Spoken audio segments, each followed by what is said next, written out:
کی تیاری کریں، گھر میں بیٹھے رہیں اور اپنے آپ کو گھر کے اندر سنبھال کے رکھیں، مصلی پہ بیٹھ کے اللہ اللہ کیا کریں۔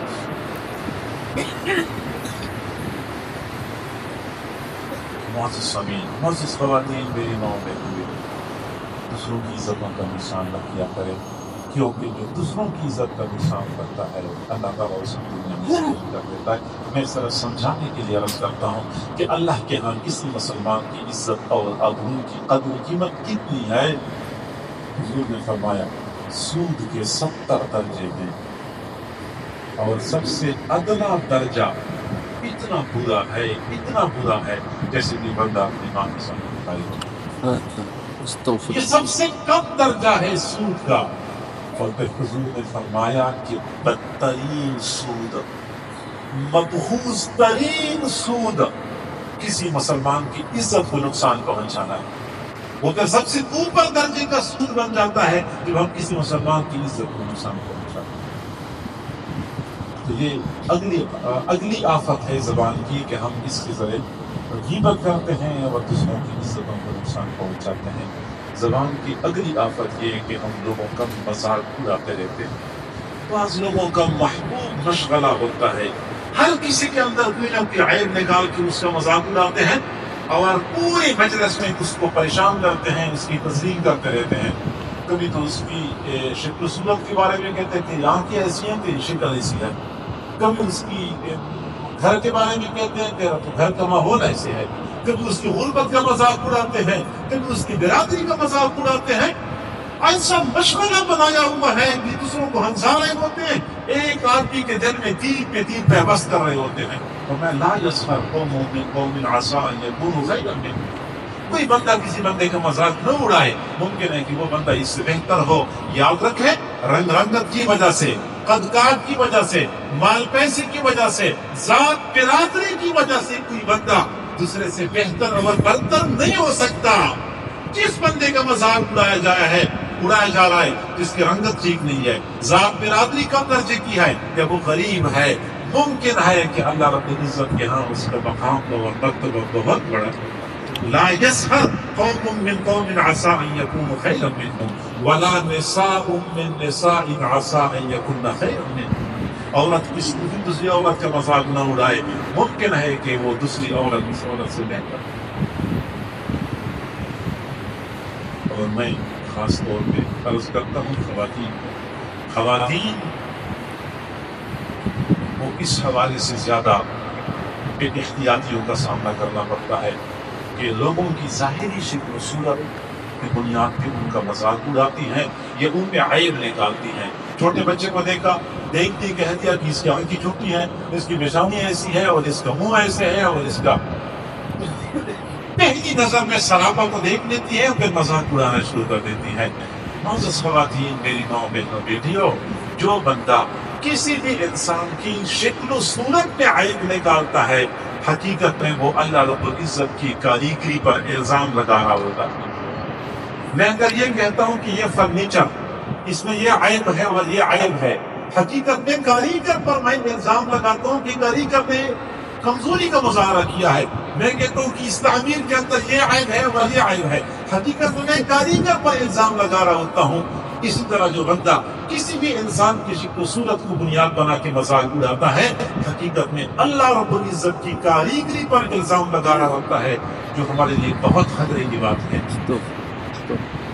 اللہ رب العزت نے اگر کسی کو چھوٹی آنکھیں دی ہیں تو وہ اللہ کی دی ہوئی ہیں، یہ بھی قیمتی ہیں۔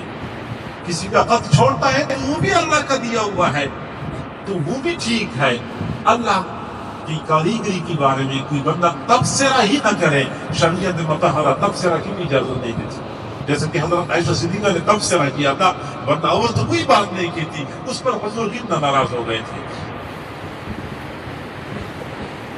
اور جھوٹ کی ایک اور آفت نمیمہ کہتے ہیں چغل خوری کو، ایک کی بات دوسرے تک پہنچانا، اس کی بات اس تک پہنچانا، اس طریقے سے لڑائی اور جھگڑوں کے بازار گرم کرتے رہنا۔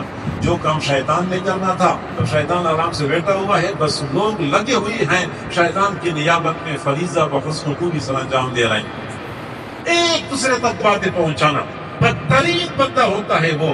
حضور نے فرمایا ایسے بندے کے دو چہرے ہوتے ہیں. ایک چہرہ اس کو دکھانے کے لیے ہوتا ہے, ایک چہرہ اس کو دکھانے کے لیے ہوتا ہے. اس کو کہتا ہے کہ میں تیرا خیر خواہ ہوں, وہ فلاں بندہ تیرے خلاف ایسی باتیں کر رہا تھا. اس کو کہتا ہے میں آپ کا خیر خواہ ہوں, وہ فلاں بندہ آپ کے خلاف باتیں کر رہا تھا. وہ دو چہروں والا ہوتا ہے. حضور نے فرمایا وَتَجِدُونَ أَشَدَّ النَّاسِ شَرًّا ذَا الْوَجْهَيْنِ, دنیا میں بدترین بندہ وہ ہے جو دو چہروں والا ہوتا ہے. اس کے پاس جاتا ہے ایک چہرہ لے کے جاتا ہے, اس کے پاس جاتا ہے تو اگلا چہرہ لے کے جاتا ہے.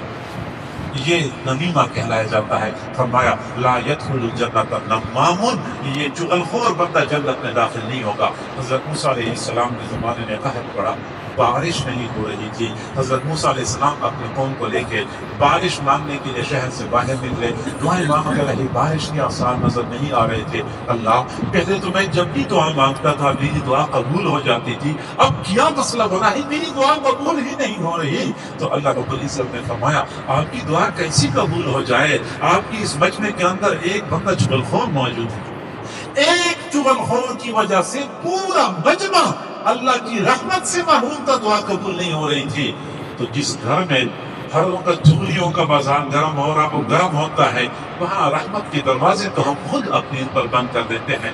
حالت یہ ہوتی ہے کہ ساس کی پوری کوشش ہوتی ہے کہ اپنے بیٹے اور اپنی بہو کے درمیان بدگمانی پیدا کرے, کوئی جھگڑے کی صورت بنا دے تاکہ میرا بیٹا میری بہو سے بالکل الگ ہو جائے. وہ میری بہو نے تو میرے بیٹے پہ قبضہ کیا ہوا ہے. روز کوئی نہ کوئی نئی بات اپنے بیٹے کو سنا رہی ہوتی ہے تاکہ اس کا دماغ خراب کر دیا جائے. تو دوسری جانب بہو نے بالکل عزم کیا ہوتا ہے کہ آج میرا خاوند آئے گا نا تو آج میں نے اپنی ساس کے بارے میں وہ باتیں بتانی ہے تاکہ میرا بیٹا اپنی ساس کا منہ, اپنی والدہ کا منہ دیکھنا بھی گوارا نہ کرے. ادھر سے بہو لگی ہوتی ہے اپنے خاوند اور اپنی ساس کے درمیان دوری پیدا کرنے کی کوشش کر رہی ہوتی ہے. ادھر سے ساس لگی ہوتی ہے بیٹے اور بہو کے درمیان دوری پیدا کر رہی ہوتی ہے. چغلخوریوں کا بازار گھر میں گرم ہوتا ہے. یہاں تک معاملہ کہ بھائی اپنے سگے بھائی کے خلاف اپنے باپ کے کان پر ہوتا ہے. گھروں کے اندر ایک گھر میں رہنے والے دو سگے بھائی خواہ مخواہ جھوٹی باتیں کر کر کے اپنے والد کے دماغ کو خراب کر رہے ہوتے ہیں. تو ایسے گھروں میں رحمتیں کہاں سے آئیں؟ جس مجلس میں ایک بندہ چغلخور ہوتا ہے, وقت کا پیغمبر بھی موجود ہے, پھر بھی دعا قبول نہیں ہو رہی. ہم تو ایسے بھی گناہگار لوگ ہیں جو گھروں کے اندر چغلی کا ماحول ہوگا تو ظاہری بات ہے کہ پھر ہماری دعائیں قبول نہیں ہوگی. دفتروں کے اندر چغلی کا ماحول, ایک کلیگ دوسری کلیگ کے خلاف افسر کی کان بھر رہا ہوتا ہے, اداروں میں چغلی کا ماحول, بازاروں میں چغلی کا ماحول. اللہ تعالی ہماری حفاظت فرمائے. یہ اگلی آفت ہے جو چغلخوری کی وجہ سے ہماری اوپر مسلط ہو چکی ہے. ایک آفت ہے زیادہ بولنے کی. بعض لوگوں کی